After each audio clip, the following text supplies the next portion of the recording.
It usually happens. Michael Jordan is rolling over in his grave. Watch these Wizards play. They are 4-16, which matches their worst 20-game start. They've done it as the Wizards, they've done it as the Bullets, and they've done it as the Chicago Packers. Is rolling over in his grave. Phil Chenier is rolling over in his grave. Kevin Lockery. Kevin Lockery, good name from the past. Over in his. Yeah, it's a head shaker. 122-88, the final score. And I think we've talked enough about that one. Washington at Philadelphia on Saturday. Make plans to attend. It's a terrible team. All-star ballots. Golly. Our first results are out. Here are the guards in the East right now. D. Wade and Iverson. The forwards, LeBron and KG. Dwight Howard in the middle. In the West, Kobe and Chris Paul at the guards. Duncan and Amari at the forwards. Yao in the middle. Those are the first results. We'll have periodic updates. Ray Allen should be coming up in there soon. Ray Allen right now is fourth among the East guards. Devin Harris is 10th. Devin Harris is having a great year. Devin Harris is balling. Pay attention, voters.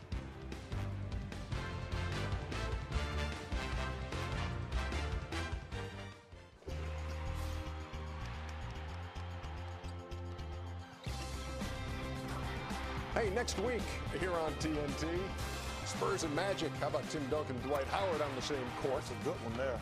Phoenix Suns, Portland Trailblazers. I'm interested to see the new look Suns. Yeah, that will be interesting to see Jason Richardson in the mix out there with Phoenix. Meantime, no Raja Bell, no Boris Diaw for Larry Brown's guys against Rick Carlisle's Mavs, who have won 9 of their last 11. Brendan Bass.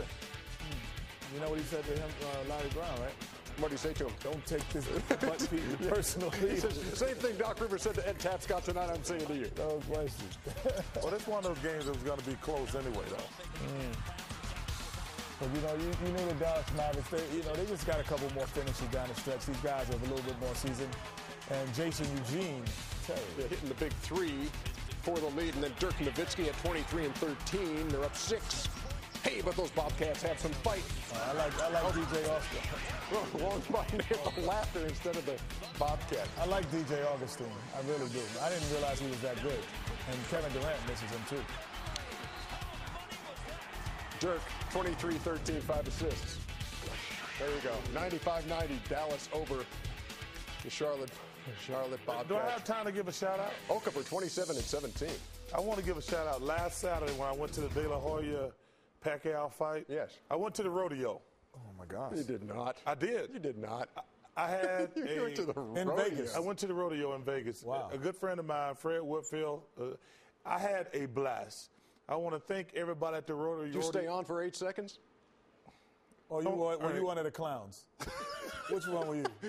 But that must have been a big barrel. I got to give you. I tell you, I had so much fun. And these guys are so talented. You know, they do the thing. Oh man, is that you at the rodeo? I remember. That was in Houston. That was Houston. I had a blast. Maxie, I had a blast at the rodeo, and I want to give a shout out and thank everybody. No, the first picture was real. That's what's crazy. Yeah, that was really. We couldn't even get funny at that. Can we get him in the clown balance? No, I'm telling y'all, man, I had a blast. Are you kidding? I had a blast at the. Hey, there go James in the background. Yeah. Hey, James. Yeah. But let me tell you something. So I had a good blast, time at the rodeo. Them guys are so talented. I'm gonna tell you, they are so talented. They are underpaid, I might add. Yeah. I mean, it was fun to watch them and just actually sit there like, wow, these guys are nuts. Yeah. I wish we had that video. Remember when he rode the mechanical bull? Oh. I wish we had that. Let me tell you something. I actually thought that I could do something in the rodeo. What is it? You could probably get run over by a bull. No, the thing where you jump off the horse and flip the thing on the ground. Yeah. Oh, yeah. I think I might can do that. That's the only one. I can't do any of the bucking, and I can't do any of the roping. But I'm going to tell you something. When you ride the horse, other than that, you're bucking, a rodeo natural. I can't do the bucking. You got all the lingo down, I'll tell you that. I can't do this. The one where they chase it down and grab it around the neck and slam it down. Mm-hmm. I think I can do that. It's called Catch Your Food. Anyway, we have more to come here on Inside the NBA, presented by Hyundai. The General will join us momentarily. I'm going to sell y'all damn seat. This is what you think you could do. I do, but they didn't have the horns. But I'm going to sell y'all seat if y'all keep pissing me off tonight. You trying to be a senator too? Yeah, a governor. Giddy up. Giddy up, Bill. You're the real village people looking. Just let you know how you look. You couldn't resist going there, could you? You couldn't resist.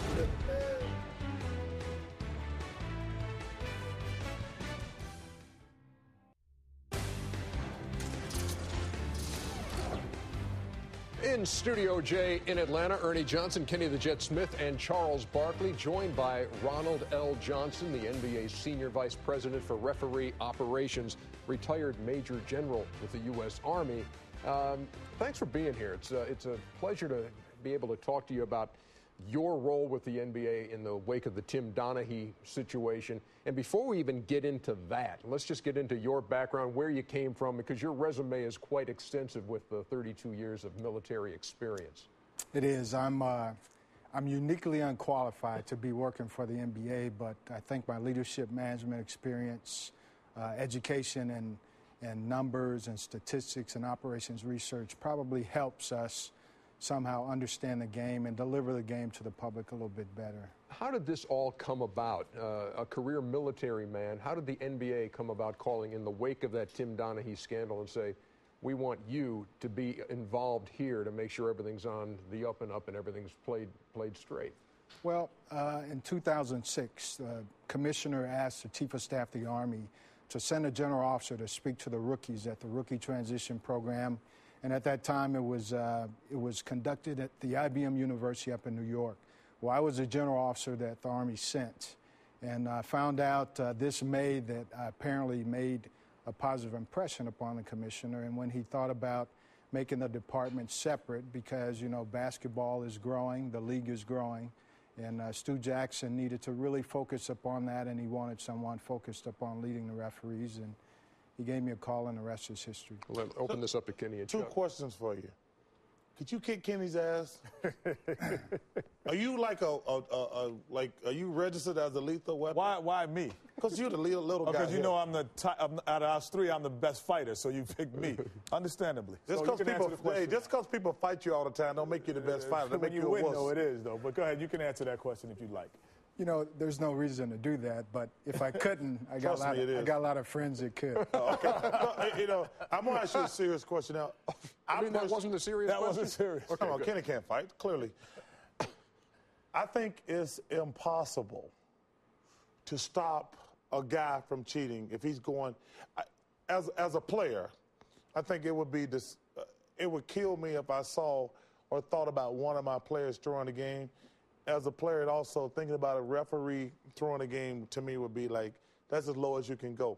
But also, that being said, am I wrong saying it's impossible to know? Because, first of all, refereeing is subjective. It's either a good call or a bad call, depending on if it went for your team or not.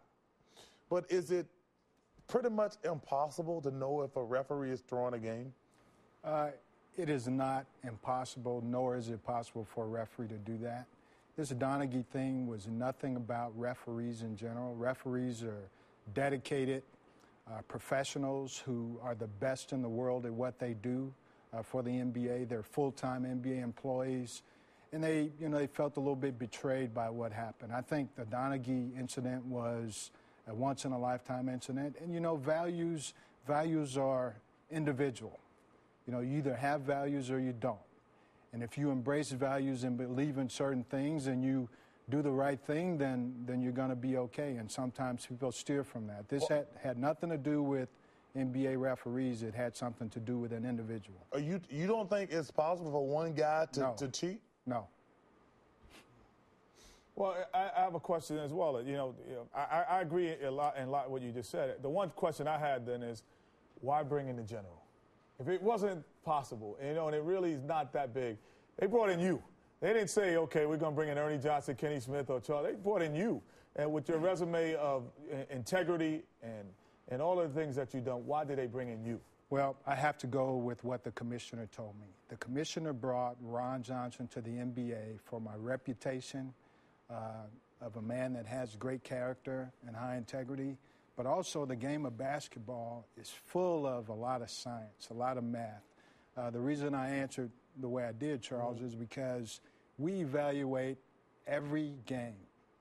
At the end of the 3 games tonight, I will be able to tell you by every